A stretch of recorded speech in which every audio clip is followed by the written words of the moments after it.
Does truth exist? Because you have faith, does that make this book true? Does God exist? So when someone says there is no truth, if you apply the claim to itself, what should you say? Is that true? They don't think Christianity's true. They're talked out of it. You know why they're talked out of it?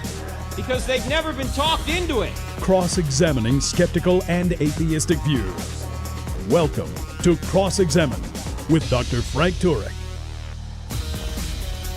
Well, it's not quite Frank Turek here. You probably recognize the difference in the voice here. This is J. Warner Wallace sitting in for the all-knowing, all-powerful Dr. Frank Turek. If you're a fan of the show, you probably already know that this is a different voice than you're usually hearing. And he's asked me to sit in because, as you know, Frank is talking around the country constantly. And I don't think I know anyone who talks more than Frank Turek. And I'm not even talking about his speaking events. I'm talking about at home where he's probably driving his family crazy. As a result, he has lost his voice and trying to reserve it for several speaking events that are occurring right now as, you know, this weekend as this broadcast is airing. Frank is on the road to Maryland and getting ready to speak at 5 services or 3 or 4 or 5 services of a church.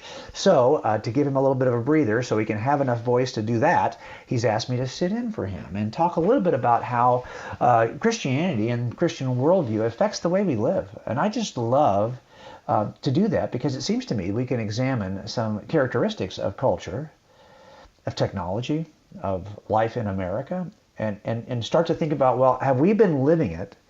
Have we been experiencing it through our Christian worldview? Or do we allow other worldviews to shape the way we interact with the world around us? When I say worldview, I simply mean that filter through which we look at everything. Worldviews typically answer 3 important questions, right? How did we get here? Why is it so messed up? What went wrong? And third, how can we fix it? And every worldview offers answers to those 3 important questions. And as once you have a worldview in place, you start to look at, surprisingly, you might think that a number of Christians, the Christians in our country, they hold a Christian worldview, right? So they're looking at the world and making decisions based on that Christian worldview. They're running everything through the filter that they call their Christian worldview. But that isn't always the case, and we see this often in surveys that are taken. We see this often in polling on certain issues, key issues that are maybe very clear in terms of the teaching of Scripture. You might think, well, if I claim to be a Christian, a Christ follower, then I'm going to have to make sure that I align my views on any given topic with the teaching of the person I say I am following, right? Jesus Christ, Jesus of Nazareth. But even though that we may say we are Christ followers, we don't always align our views with the claims and the teaching of Jesus of Nazareth. So I love to kind of look at the culture, and so many surveys are being done that tell us certain things about culture and about technology and how technology affects the culture, and then ask myself the question, wow, are we allowing ourselves as Christ followers to use our Christian worldview as a lens, or are we simply kind of persuaded by the culture around us to drop all of our Christian worldview, or do we allow other worldviews to kind of seep in and make certain decisions for us? I will tell you, I have been tracking the decline of Christianity in America by way of polls really since I served as a youth pastor in the early 2000s, because even back then, I couldn't help but notice that there was this really astonishing rate at which young Christians were leaving the church according to polling, right? And if you're aware of this, if you've been tracking, you know that it's kind of hard to argue otherwise. I have seen some of us in the Christian community, in Christian leadership, who have tried to say, well, no, it's not as bad as you think it is. You know, it's really not as bad. Well, I get that, but if you look at the overall trajectory of polling related to both Christian population, those who claim to be Christ followers in the culture, whether they're adult or otherwise, and when you poll young adults, you will see that we have a shrinking church. At least a group of people who would say that they are Christ followers, that group seems to be shrinking at about 1% a year. And there's a bunch of surveys out there. As a matter of fact, one of the latest surveys out there is a survey that was done by the Pew Research Center study, and they surveyed more than 4,700 U.S. adults. And what they asked was the question, do you believe in God? And if so, what do you mean when you say you believe in God?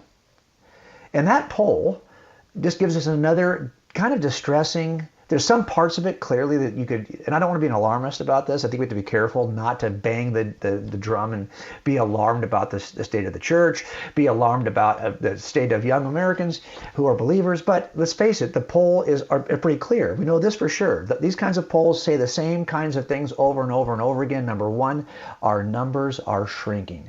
It's hard to deny that. Only about 56% of Americans say they believe in God, as described in the Bible, very specifically, the Christian God.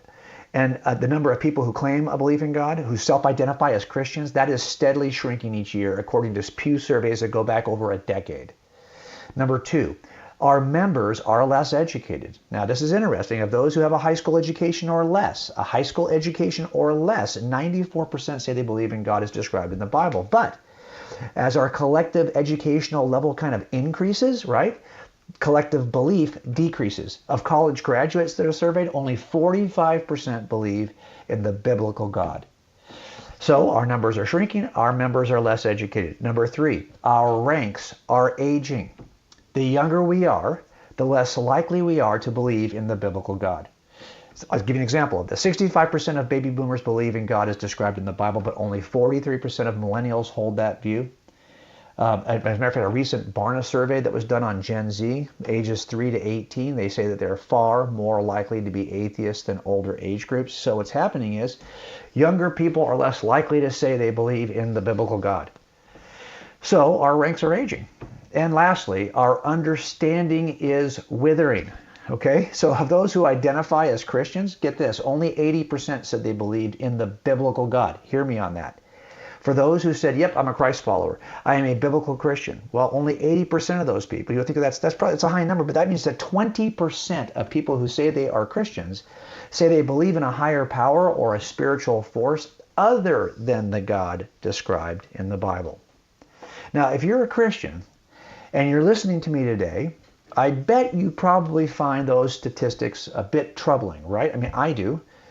Now, the good news, there is some good news, because beneath the stark numbers I just told you about, there are some, these dire statistics we're talking about. There's this undercurrent I see of hope and opportunity, and I want to talk about some of that today.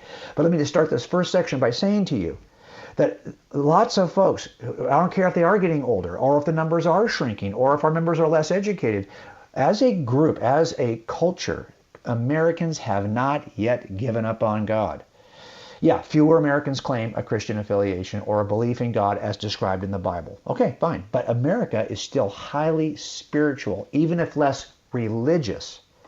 88% of Americans report in believing in some kind of God, some kind of higher power, some kind of spiritual force, even if that being is not Yahweh, not the God of the Bible. In fact, the Pew reports that I'm reading reveal that as many people move away from a belief in a biblical God, I mean, that's a large number, they're still far more likely to move toward a belief in a higher power than toward atheism. Hear what I just said. Even those people who are moving away from a belief in God are not moving to atheism.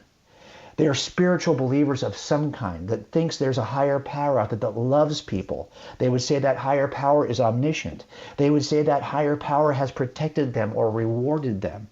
So even those who claim no religious affiliation, 17% still said they believed in God as described in the Bible. So get this, people who have walked away from organized religions still may believe in the God of the Bible, and 53% of these folks said they believed in a higher power or spiritual force. Get this, even 18% of people who identify as atheists said they believed in some kind of higher spiritual power. So before you throw up your hands, before you get nervous about all this, there's some bad news, here's some good news. We live in a country that's filled with spiritual seekers who believe a higher power exists, and that higher power is working in their lives. For one reason or another, many have rejected the God of the Bible. I get that. But many have done so without ever coming to know him. Instead, they may only know us, his followers. Have we been able to answer their questions? Have we been able to present a reasonable case? That's what this show does. So join me on the backside of the commercial. We're going to start to look at how culture is shaped by our Christian worldview.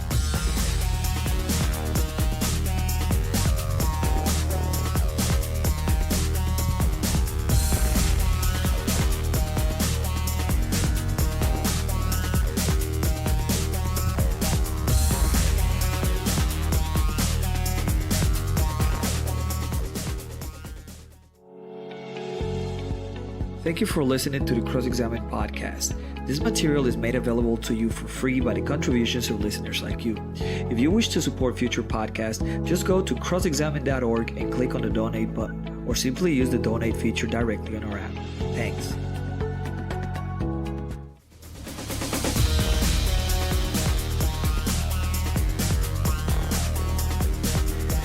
All right, so here we get back at it. We've been talking a little bit about the nature of culture, the nature of our Christian worldview, and how it ought to inform how we process things in our culture, and sadly, how sometimes it doesn't. I'm James Warner Wallace, sitting in for you for Frank Turek, who is resting his fragile voice today so he can be with you again next week.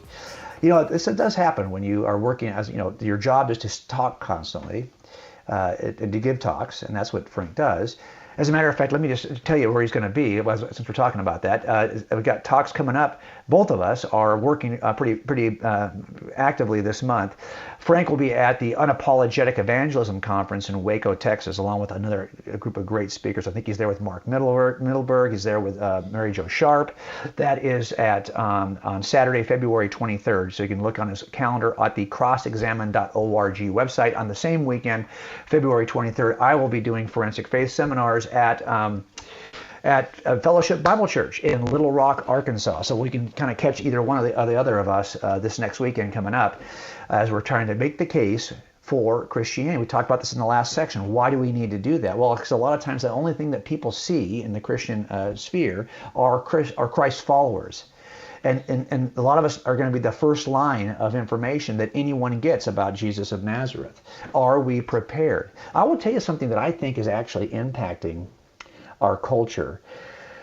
And it's media consumption, right? It's how we engage video, the media that's out there, movies, books, all the things that we engage as just media. We consume so much media. And the way we consume it, how we consume media, I think it does threaten, in some ways, our ability to tell the story of Jesus of Nazareth. I think in that case, because it's threatening the way we just talk about Jesus, you have to at least admit it poses a threat to the future of Christianity. And it's not what you think it is. Look, a lot of Christian leaders, they are concerned about the impact of visual media, right? But a lot of their concern centers around kind of the moral messaging that exists in contemporary movies, television shows. If you just scan Netflix, Amazon Prime, you're going to see a collection of options there, most of which are not telling stories in reality about topics that hold a Christian worldview. Most of those stories are probably things you're going to have to filter through your Christian worldview. And if you just accept what they say wholeheartedly, they are not probably in line with your Christian worldview. And I think that's where a lot of leaders would say, yeah, it's the moral messaging that is non-Christian, that is in so many contemporary movies and television shows, even in commercials. If you watch the commercials that were run during the Super Bowl, a lot of those commercials are sending messages that are not Christian messages. I get that, because most of all that stuff is going to run contrary to the teaching of Jesus, to the teaching of the New Testament authors. But that's not even the biggest threat, I think, that our media consumption poses to the Christian worldview. It's not so much the content that I'm worried about. To me, it's the way we consume information, the way we consume news, the way we consume entertainment, that I think that stuff poses a bigger threat than the actual content of the media. I'm pointing you out to something that I'm not the first person to see this, but I'm trying to see it through my Christian lens. There was a recent article in USA Today that really illustrated this problem for me. And here's what it talked about. It talked about that young people ages 18 to 34 are really not interested in traditional television networks. They're not. They've moved away from that. They are, all the ratings, the Nielsen ratings show you that, quote, for the 4 weeks ending from October 28th of last year all the way through to the start of the official new TV season, the number of people ages 18 to 34 using TV, this traditional 3 networks, right, that used to be all that was available to us 30 years ago, that has plunged another 15%. It's even down 36% from 2014.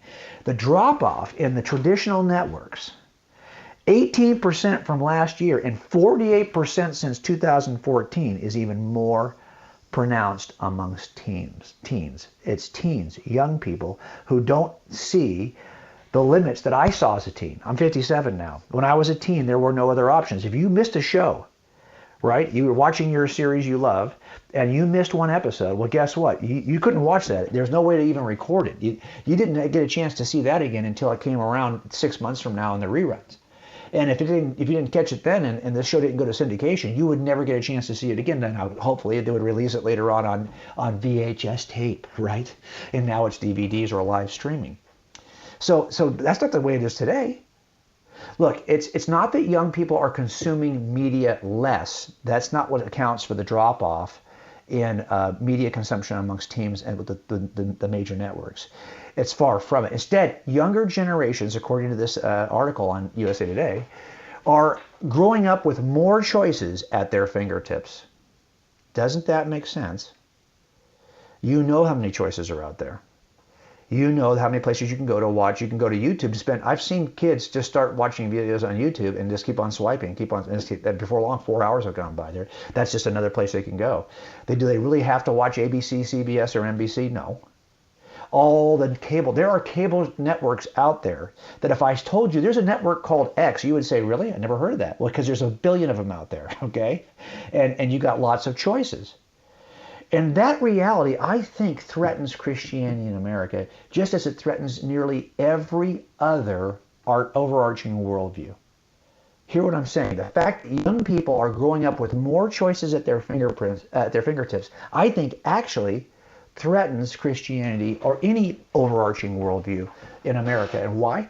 Because given our changing habits, right, the way we consume media, Americans are less likely to share the same meta-narrative. Now, what I mean by meta-narrative, and Oxford Dictionary describes it perfectly, it's this overarching account of interpretation of events and circumstances that provides a pattern or structure for people's beliefs and gives meaning to our experiences. It's worldview. Our worldview is a meta-narrative. It answers the questions. Why are we here? How did it get so messed up? How can we fix it? And media shapes our meta-narrative. So when there are fewer media choices, right, like there used to be 30 years ago, fewer choices in the smorgasbord of worldviews, we are far more likely to share a view of the world because all of us are watching the same media. We only have 3 choices, and on any given night, if that show is popular, we're all watching it. It was timed out. You all had to be there sitting at your TV at the exact same time in order to watch it. And so we ended up sharing a view of the world that came from our media consumption because we had so few choices.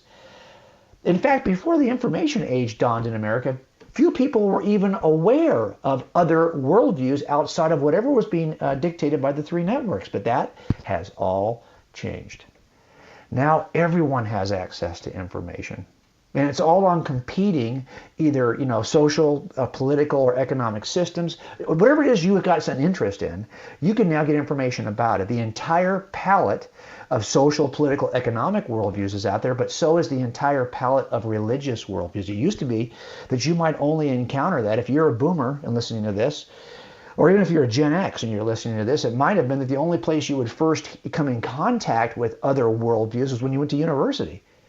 But now you can come in contact with every other worldview just from the end of your arm on your social media platform or on your glowing rectangle you call your phone. We have access to all of these competing worldviews.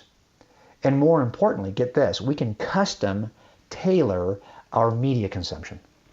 We can amplify certain views. Just only watch those networks, only watch those websites, only watch those video creators. We can ignore whatever view of the world we want to ignore because we can limit we've got so many choices and access to all of them. We can custom tailor what we consume. We don't have to watch what's on ABC tonight. We don't have to watch what's on those 3 networks. We've got thousands and millions of choices that are live streamed, or we can control that when we watch them, how we watch them. We don't have to watch the same relatively unified media choices that our parents and grandparents did. Instead, we can retreat into our own crafted realities, as individualized as those may be. We can custom tailor those and saturate ourselves in narratives and stories that fit our little whims, our little fancies, our little personal opinions. We live in a time in history when overarching cultural meta-narratives, that's what Christianity is, are just less pervasive and less influential than ever before. The technology of choice, that's what we have here in the internet. We have the technology of choice, and that allows us to create our own micro-narratives. We still love stories, but we're just less likely to share the same story. And I think that's why our current ability, our current, capacity to freely consume media, that's why I think it poses a threat to Christianity. It encourages us to isolate ourselves, right? You see it all the time. You can follow who you want to follow, who just they reflect your worldview. You can follow those people on social media. You can limit your media consumption to just their videos, their podcasts, their shows. You don't have to dip your foot in what everybody else is looking at because we've got choices, and our choices are immediately available to us on our smartphones. We can steep ourselves in micro-narratives at the expense of shared narratives. And those shared narratives, they used to unify us. Those shared macro narratives, those meta narratives, those worldview narratives used to unify us as a people group. They actually provided us with common language, right? Because the language of that worldview, we all talked it. Common values, the values of that worldview, we all adopted those. Common expectations, whatever moral values were set, we all knew those were the expectations we all shared. Look, to be sure, Christianity isn't the only overarching worldview that's going to be impacted by that shift away from shared story, okay? It's not just us. Other political views and meta-narratives, other social meta-narratives, and other religious meta-narratives will also shrink in their impact. They will also be diminished in importance. In fact, I think any effort to provide a shared pattern or structure for people's beliefs that will give us meaning to our experiences, the way the definition talks about meta-narratives, I think that's going to be impeded by our growing desire for autonomy in our media consumption. That's what it is. It's about autonomy. So here's what my whole point in all this. Sometimes we complain about the division that we see in America, right? It's not just that the other side used to be, well, hey, I'm right on this issue and you're wrong. And now it's the, hey, I'm right on this issue and you're wrong and you are evil for holding that other position. That's how divided we are as a country right now. There are some things I know if I even bring them up, I'm going to divide my audience right in half, and there's no reasonable middle on lots of issues anymore. And I think that I'm inclined to feel sad about that, to feel like it's hard for me to have a conversation when everyone's so polarized and we won't even dialogue. We just want to throw hand grenades at each other, right? But when I feel inclined, right, to complain about that division that I feel in America, or about this declining state of common values we used to hold as I was growing up, or whatever it is you feel like, hey, well, the good old days it used to be that way. Well, stop for a second. Take a minute to examine your own media consumption. I think in the end, it's our unlimited personalized access is what is to blame here. We'll talk more about that and other ways that Christian worldview can impact your culture right after the break.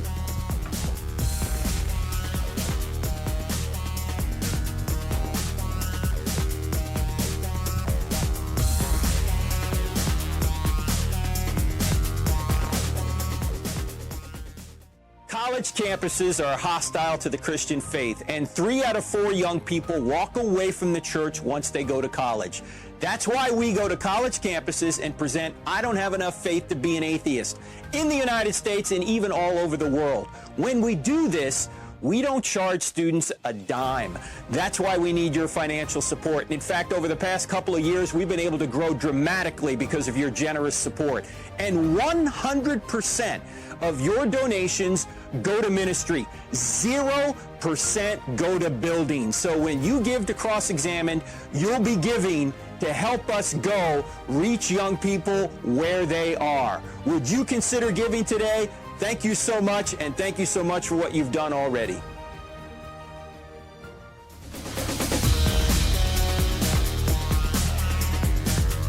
Welcome back to Cross-Examined Radio. This is J. Warner Wallace sitting in for the all-powerful, all-knowing Frank Turek. That's the way I have to address him every time we're together. Did you know that? All of his friends, he makes us address him that way, usually a bow at some point, just so we can recognize commonly his greatness. And we get a chance to do that. Mike Adams and I get to join Frank at our Fearless Faith conferences, which you can learn more about at the website crossexamined.org. There's Cross-Examined with a D at the end.org. you can go to our events page and you can see all the different ways. You'll see one of the tabs under events is for Fearless Faith Seminars, and that's a place where Frank and I and Mike Adams, we get to talk about the Christian worldview. And when we first started doing that, we were calling that college prep. We called it the Cross-Examined College Prep Seminars. And we realized as we began this that, man, not a lot of people, it's like, well, can I come? I'm not going to college. We knew there was an important need to prepare young Christians before they entered in their university years, right? And so we wanted to do something positive about that. So we designed this idea of doing 2 days, basically, a Friday night, Saturday, maybe a Sunday night, Monday night, or a Sunday, Monday. We could be flexible about that. But the idea was that we would take some time to help young people, prepare them before they. We discovered that it's basically it opened wide up because people were like, well, I want to come. I'm not 19, I'm not 18, but I'm 38, but I still want to know what to say because I still have these doubts in my own head. I still have these questions I need answered in my own head. So we changed the name of it, called it Fearless Faith, just to open it up to everyone because we realized that there's a need in the church that has been untapped, that has been basically a thirst that has been unquenched, that we could actually meet with these Fearless Faith seminars. So you can learn more about that at crossexamine.org. But I want to talk about something related to that. We've been talking about Christian worldview and culture, some of the technological influences that impact our culture and the way we think about Christianity, even impact the way that we can share the truth with others. And I just want to take a second here in this segment to talk about something that Frank and I do talk a lot about. And it is the shrinking church, right? It is that group of young Christians that seem to be less interested in the church than their older counterparts. This does not mean they're less interested in God, which is what we talked about in an earlier segment on today's show. But it does mean that we see a growth of what are called religious nuns, N-O-N-E-S. You've probably heard us talk about that on the show here before. It's just this idea that people, when asked if they identify with any particular specific religious group, will say, well, no, I identify with none, no religious affiliation. They'll hit the nun box, and so they are called the religious nuns. And the vast majority, and I've been following this for about 15 years, more than that actually. I've got data on our website at coldcasechristianity.com. If you just go to the updated, just search for updated in the search bar at my website, and you'll see that the one article I continue to update, I just did it again last month, is the collection of surveys about the trajectory of the church in America and the trajectory of young people in America. And I recently, one of the more recent Pew Research reports that came out at the end of last year, I thought it was really interesting. And because it gave me some insight, again, which we kind of already knew, but it just further amplified it, as to why young ex-Christians are ex-Christians to begin with. Why they leave. Why are they now saying that they identify with nothing in particular, rather than with a specific religious group? The vast majority of those folks are ex-Christians. And most of them are under the age of 35. And so when they ask this group, that age group of why they're all religious nuns, but why do you now reject religious affiliation? Give us, they provided them with 6 possible responses.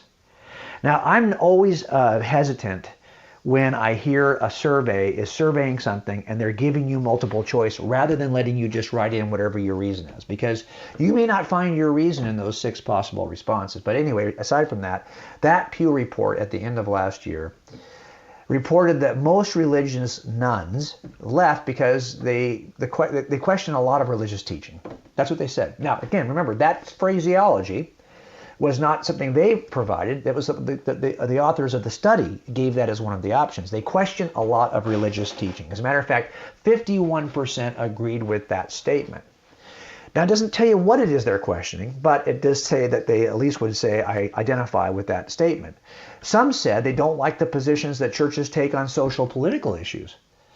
46% agreed with that statement. It's easy to kind of think that maybe the thing that they question about religious teaching is something social or political. I don't think that's necessarily the case, but it is clear that because they don't believe it's necessarily true, they then don't accept the positions that churches take on moral issues. Why should I? If I don't believe that the larger meta-narrative, the supernatural claims you're making in Scripture about a man who rose from the grave, If I don't believe those things actually happen, then why in the world should I assign much value to the person who rose from the grave allegedly and makes these statements about moral claims? To a lesser extent in that survey in the Pew study last year, at the end of last year, it's been about 4 months now since they released it, some people said they agreed with statements like, I don't like religious organizations. Some said, I don't like religious leaders. Some say religion is irrelevant to me. Look, from that data, I think you might infer that Christians are leaving the faith because they no longer agree with the teaching of the church, or they don't like religious people, organizations, or leaders. But I don't think that's why they're leaving at all. Because one glaring statistic that was largely overlooked in that last collection of data by Pew Research Center is this. When religious nuns were asked to identify the most important reason of these 6 they were offered, what is the most important reason for not affiliating with the religion? The largest response was that none of those 6 responses that Pew provided were actually very important. Hear me. They gave these 6 options, and I kind of gave them to you, right? They question a lot of religious teaching, they don't like the social positions the church takes, or they have problems with religious organizations or leaders, or they think religion is irrelevant to me. But in reality, when they asked, okay, of those 6, which is most important? The largest group said, well, really, none of that's that important. Really? So basically, it sounds to me like we didn't pick the right words to use in the survey to begin with, because if you're saying which is the most important, they say, well, no. It's because they didn't allow the respondents to answer in their own words. So even though respondents searched for an answer, right, that was pretty approximate to their experience, most didn't believe that any of those reasons that were offered by Pew were very important to them. At least not when deciding to abandon their religious identity. So what then is the real reason young Christians and other religious believers leave the faith? I'll tell you what I think it is. It's revealed in a prior 2 years ago, before this other one, now it's 3, in 2016, Pew Research did another survey. But in this one, they allowed the respondents to answer in their own words. In that study in 2016, the nuns gave different kinds of answers. They said they no longer identify with a religious group because they no longer believed it was true. And when they asked, why don't you believe it's true? Many said their views about God had quote-unquote evolved.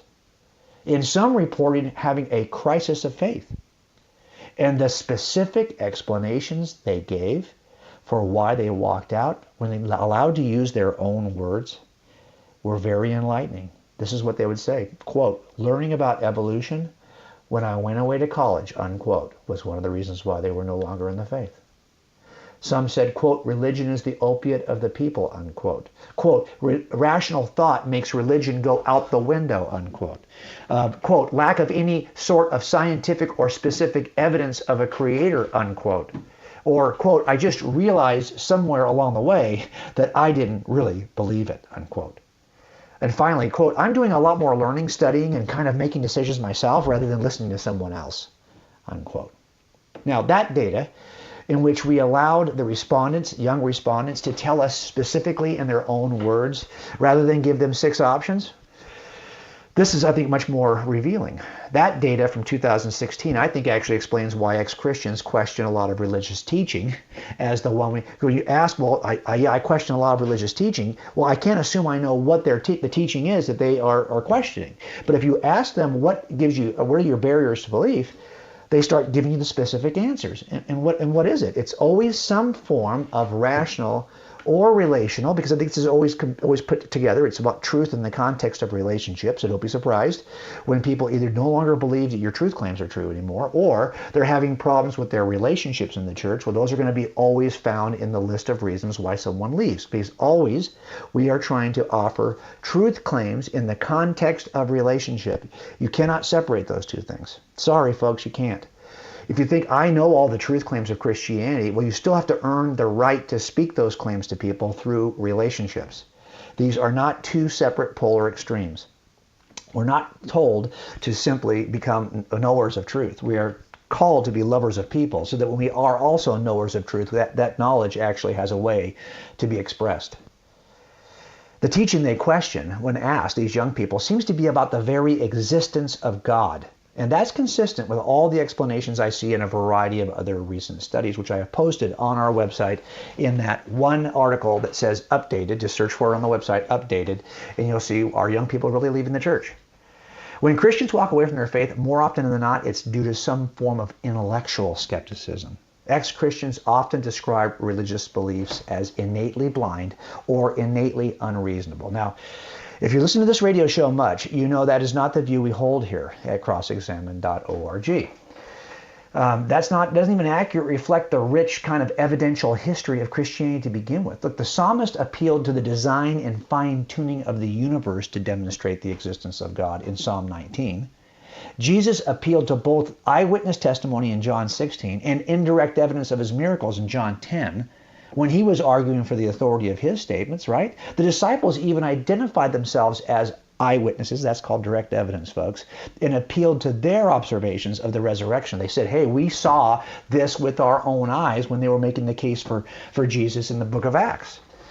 Ex-Christians, I think, leave the church often because they don't think anyone in the church can answer their questions or make a case. That's why when I came out of my work as a cold case homicide detective, where I spent all my career working investigations, I knew that it was time for us as Christians to accept the responsibility to be able to make a case, to explain what Christianity teaches and why the propositions of Christianity are true, especially when you're engaging young people who have legitimate questions. And folks, if you're a parent right now, this is not something you can just assign to a book or assign, well, listen to this podcast, that'll answer your questions. Why? Because it's truth in the context of relationships. Yes, I've written books. Cold Case Christianity was our first book. God's Crime Scene, Forensic Faith. Tell you what, your kids don't want to listen to J. Warner Wallace tell them whether this is true or not. They want truth in the context of relationship. That means as parents, we have to be the most important first line of defense. The most valuable apologist that your kid will ever know is you. That's what this show hopes to do, is to train you up to be the apologist of your family. We'll take a break, come back in our last section. I'll wrap up one more observation about culture.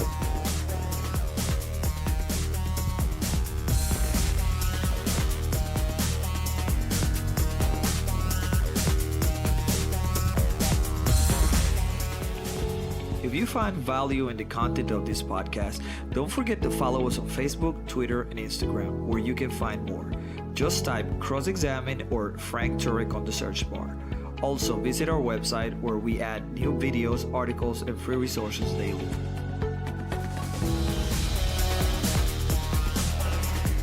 Well, we're almost done this week talking about how culture and Christianity can sometimes clash and what we can do to look at culture through our Christian worldview. I'm J. Warner Wallace, sitting in for the how can I say it? What's another superlative I can give to Frank Turek?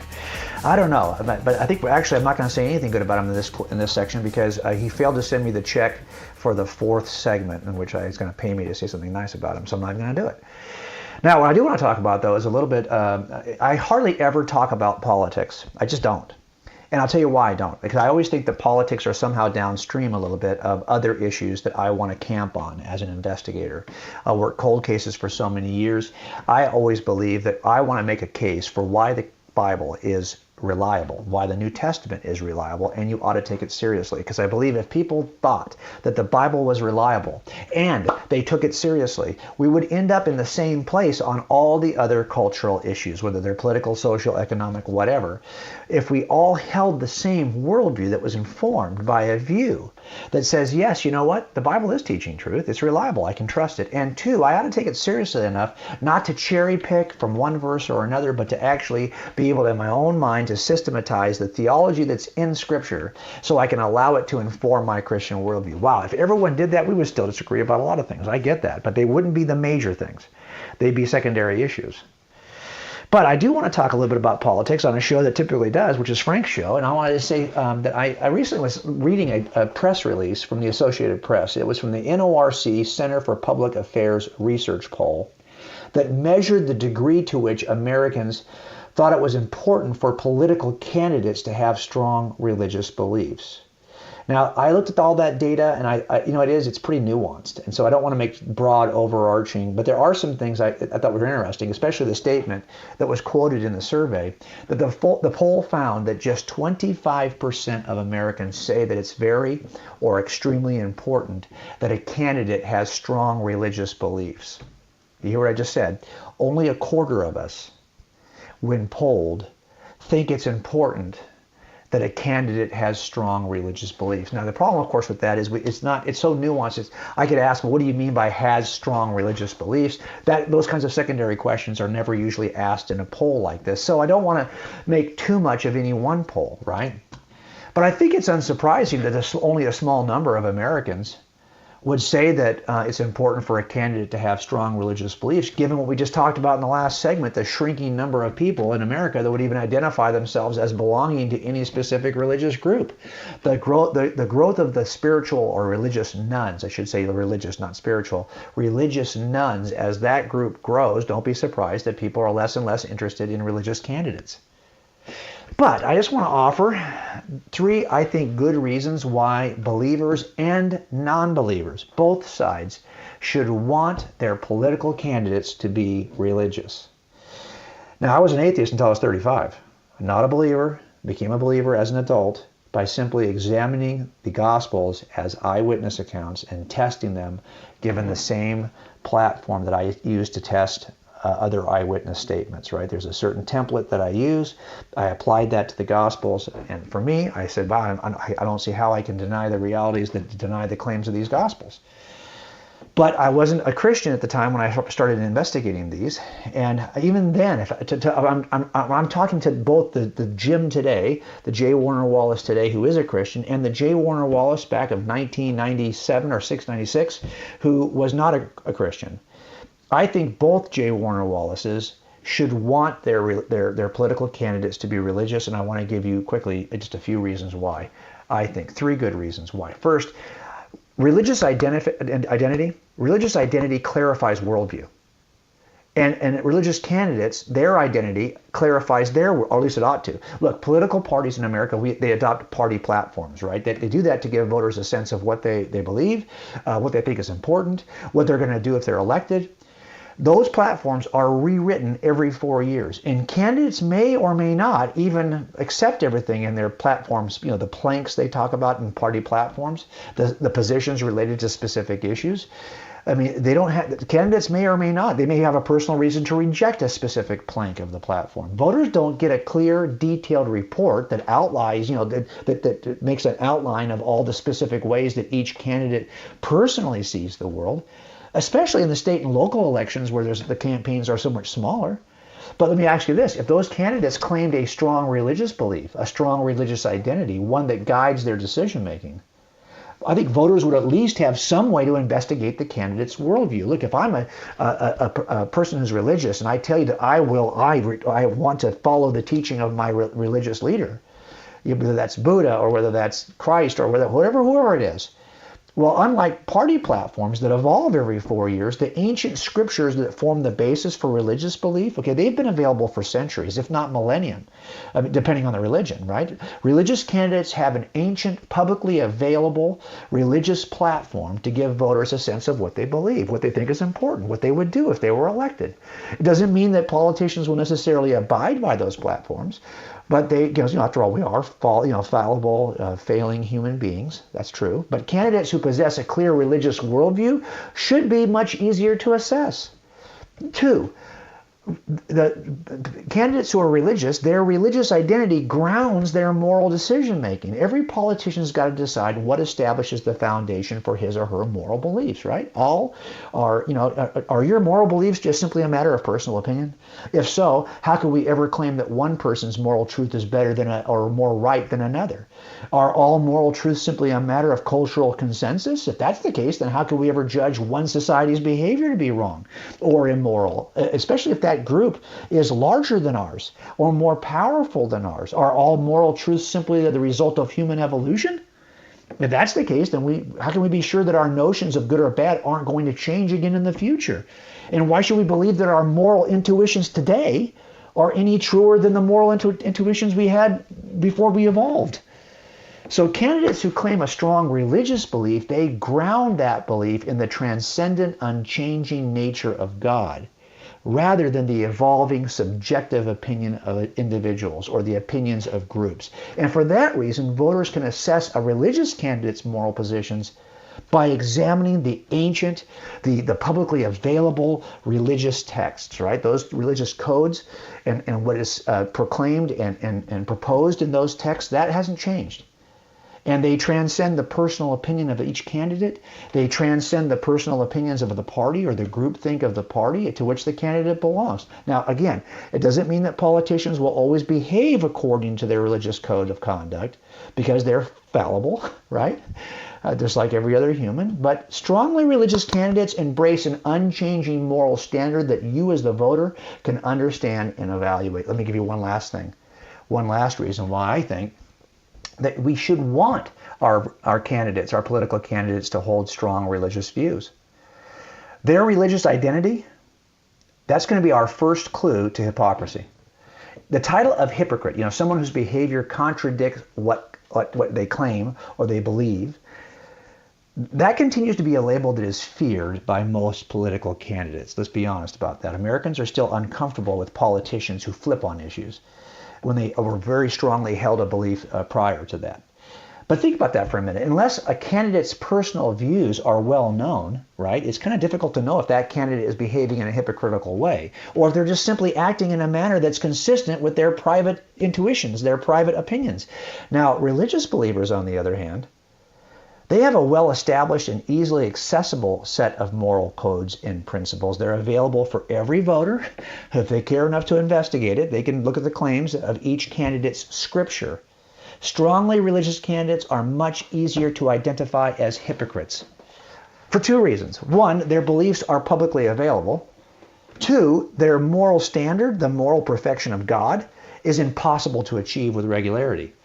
Now, even though you may not thoroughly know the standard that's held by some religious candidate, especially this, if you don't know the standard that's held by a non-religious candidate, how could you ever judge whether or not he's being a hypocrite? You don't even know what his standard is. For all you know, he's behaving perfectly in line with his terrible standard. But that's not the case for religious candidates. The beliefs of religious candidates give them nowhere to hide. That doesn't mean, again, that religious politicians will act consistently in a way that is consistent with their religious beliefs. In fact, I think if they hold these high moral religious beliefs, they're far more likely to fall short consistently, especially if their standard is the perfection of God.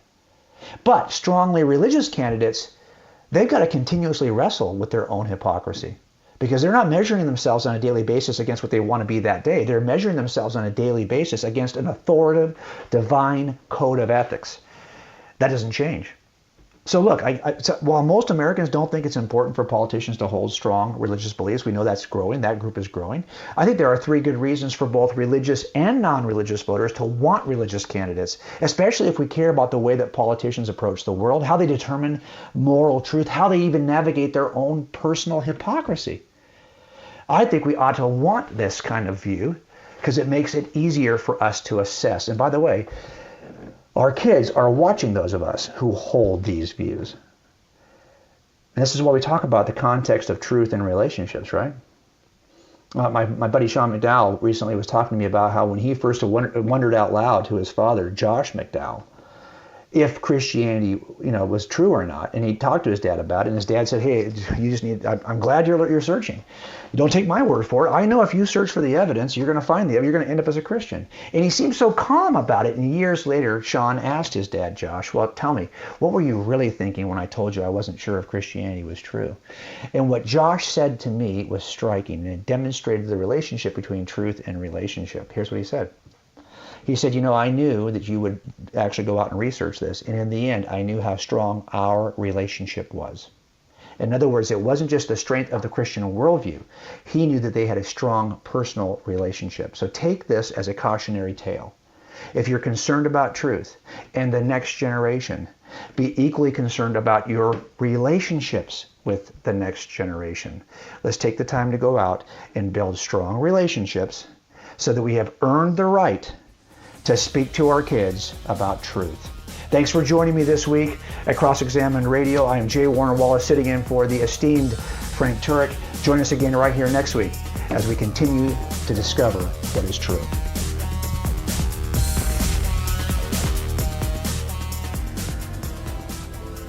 We hope you got a lot of value out of this episode. If you think our podcast needs to reach more people, here's what you can do to help. Go to iTunes and type Cross-Examined Official Podcast, 4 words in the search bar, and leave us a 5-star rating. It'll take you less than 5 seconds.